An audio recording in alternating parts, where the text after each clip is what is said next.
La reforma constitucional que está en discusión y para la cual se están recogiendo firmas es extensa, abarca una cantidad enorme de puntos y, sin embargo, en la opinión pública se sintetizan en 2 o 3 consignas, pero es de enorme trascendencia. Por lo tanto, yo quisiera comenzar, yo le voy a dejar las preguntas al ministro, pero quisiera comenzar preguntando a cuánto asciende el mayor gasto por igualar jubilaciones y pensiones al salario mínimo nacional. La proyección del Banco de Previsión Social es, primero, que es inmediato, o sea, este es un impacto inmediato que, con respecto a las jubilaciones y pensiones del gasto del Banco de Previsión Social, implica un incremento de 1.3% del PIB. A eso hay que agregarle el incremento, que no fue calculado porque nos movimos solo con el Banco de Previsión Social, el costo que implicaría el aumento de las jubilaciones y pensiones de las cajas paraestatales y sobre todo de los servicios de retiro, que tienen prestaciones en muchos casos que están por debajo del salario mínimo nacional, que hoy son equivalentes a jubilaciones mínimas. Pero además hay que agregarle el impacto que tendría una referencia que hizo el escribano García Ceballos, que es la multiplicación de las prestaciones de pensión y por múltiples jubilaciones, porque por cada una de ellas habría que pagar el salario mínimo nacional de acuerdo al texto de la Constitución. O sea que razonablemente estamos hablando de que el 1.3% que se presentó acá es el piso mínimo de incremento inmediato del gasto con respecto al Producto Bruto Interno, pero ciertamente debemos estar calculando mayor todavía. ¿Cuánto aumentaría el gasto público por rebajar la edad de retiro? Y debe decirse que aquí rebajan no solo en el BPS, sino en las cajas militar y policial, en la caja bancaria, notarial y profesional. O sea, todo el sistema pasa obligatoriamente pasa la posibilidad de jubilarse a los 60 años. No tenemos un cálculo nuevamente. El 1.2 simplemente es el del Banco de Previsión Social, es decir, lo que implica el costo de fijar en 60 años la edad de retiro con respecto al Banco de Previsión Social implica un 1.2% de incremento en el gasto, en el déficit con respecto al PBI. Si le agregamos las cajas militar, policial y las 3 paraestatales, seguramente estamos hablando de un número significativamente mayor, por lo menos arriba del 1,5 seguramente. Quisiera saber si es correcto lo que se dice de que el ahorro individual de los trabajadores acumulados en la SAFAP equivale a unos 22.000 millones de dólares. Como dijo el doctor Cabrera, exactamente ese es el monto actual el equivalente de los ahorros individuales en los fondos que tiene la SAFAP. Exactamente así, 22.000 millones. Si es posible que esos trabajadores entablen eventualmente demandas contra el Estado por la confiscación de ese ahorro individual, que lo perderían y pasaría a un fideicomiso que administraría el BPS. Yo diría más que probable, yo diría casi seguro, porque como dijo bien el escribano García Ceballos, se trata de una confiscación, es decir, se le extrae fondos que están a nombre desde hace años de personas con nombre y apellido, con el objetivo de complementar su jubilación futura y queda en un bolsón dentro del Banco de Previsión Social. O sea que, además de que viola derechos adquiridos, etcétera, etcétera. Quisiera saber si las AFAP podrían también hacer reclamos indemnizatorios por sus pérdidas directas y por su lucro cesante. Por supuesto, es decir, repentinamente, a partir de la aprobación del plebiscito, quedarían en situación de liquidación porque no podrían llevar adelante sus trabajos y, obviamente, la posibilidad de reclamarle al Estado por esa afectación y esos perjuicios, sin duda que queda abierta. Quisiera saber si es posible que los aportantes de mayores ingresos al sistema, al ver reducidos sus aportes, se beneficiarán con prestaciones menores en el nuevo sistema. Se elimina la renta vitalicia, eso impacta sobre aquellos que que tienen mayores ingresos o mayores aportes a la jubilación, pero además para subir el monto de las jubilaciones a los niveles del salario mínimo nacional, seguramente esos 22.000 millones que entran al Banco de Previsión Social se van a aplicar a ese objetivo, y eso implica obviamente una afectación a los aportantes de mayores ingresos. Si estas mismas personas se sentirán estimuladas a buscar alternativas de ahorros y retiros complementarios en el exterior del país, y por lo tanto perderemos ahorro nacional. Es un escenario probable, sin duda. O sea, en la medida que en el Uruguay se prohíbe el ahorro individual con fines previsionales, la posibilidad de que existan alternativas en el exterior ciertamente es una de las posibilidades. Si el impacto de esta reforma constitucional pone en riesgo el grado inversor que supimos perder y supimos recuperar después de un larguísimo y complicadísimo proceso que también encarece nuestras tasas de interés y nuestro acceso al crédito. Yo ahí, señora presidenta, no tengo ninguna duda.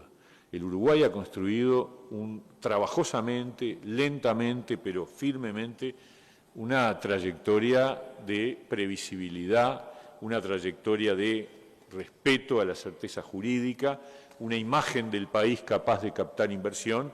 Esto lo destruye, lo hace añicos, definitivamente. Es decir, es como una señal de que en el país no se respetan los ahorros de la gente, que en el país las reglas de juego cambian repentinamente, sin margen a indemnizaciones hacia atrás, y por lo tanto tendríamos un impacto adicional que tiene que ver con que el Uruguay dejaría de ser un país atractivo para captar inversión y ciertamente estaríamos afectando el principio de la certeza jurídica.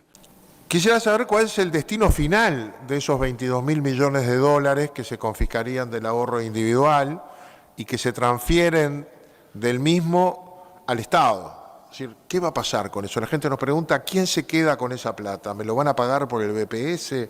¿Va a otro fondo? ¿Se lo lleva el Estado? Se usaría para pagar el aumento de las jubilaciones al nivel del salario mínimo nacional durante un tiempo, luego se agotan y después hay que seguir pagándolos, porque después que se aumentan tienen que pagarse.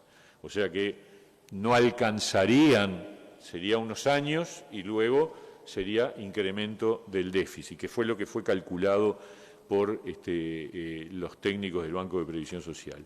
Quisiéramos saber si se aprueba la reforma, si los trabajadores dejarían de acceder a un sistema mixto que le proporciona al final de su vida laboral una jubilación en el BPS y una jubilación por ahorro individual, si es que han podido por sus ingresos acceder a ella. Es decir, hoy tienen la gran mayoría de los trabajadores dos jubilaciones, una que responde al sistema solidario y la otra a su ahorro.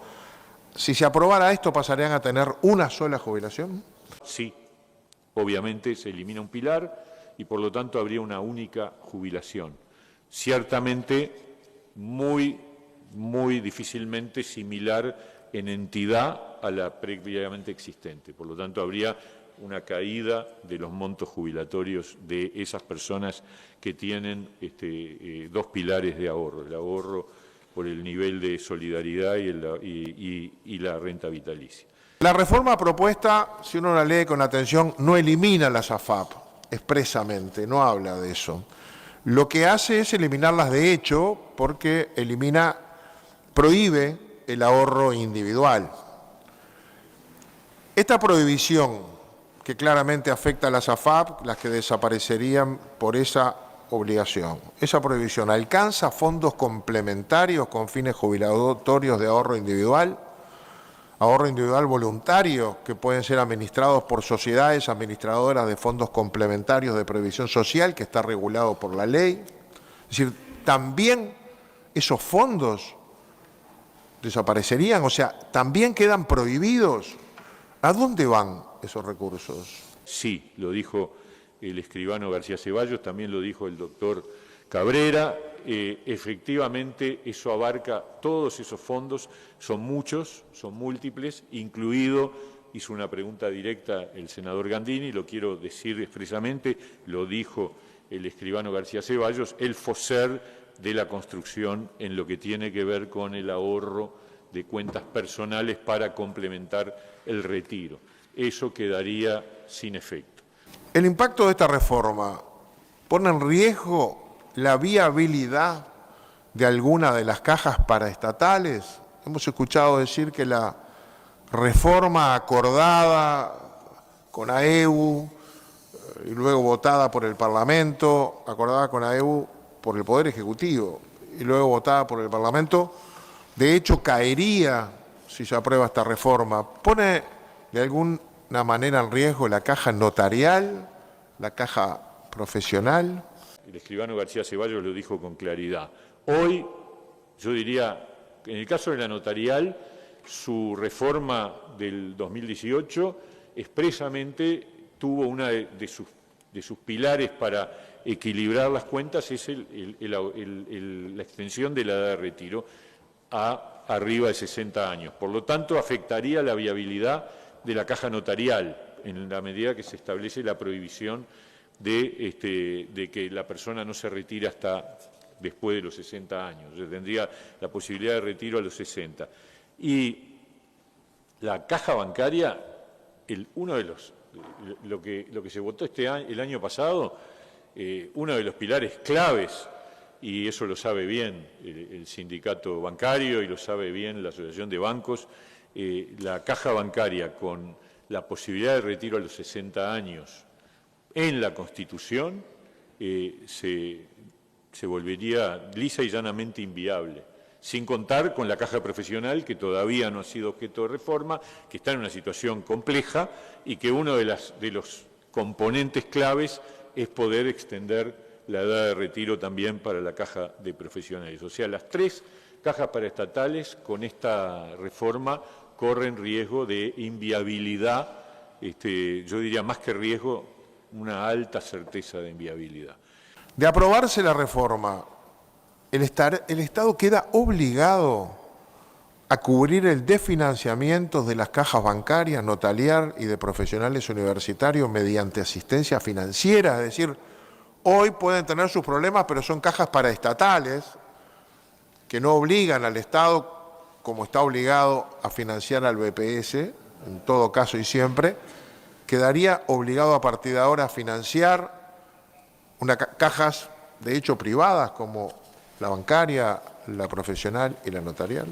Sí, y es la tormenta perfecta, porque implica, por un lado, le quitan las posibilidades de volverse viables por la baja de la edad de retiro y, por otro lado, además le obligan al Estado a que, si esas cajas no actúan con responsabilidad y con diligencia, igual el Estado paga. Y la verdad, la historia reciente indica que cuando existe ese riesgo, las posibilidades de que se voten prestaciones magníficas, porque total, si después el Estado paga y los directorios de esas cajas son elegidos por los afiliados y se votan cada 2 o 3 años y para ser reelectos hay que estar bien con los afiliados, obviamente la tentación de girar contra el Estado, total paga, sería terrible. O sea que realmente estas preguntas lo que hacen es confirmar el enorme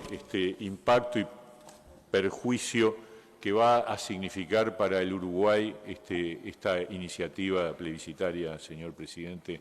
Por acá nos quedamos.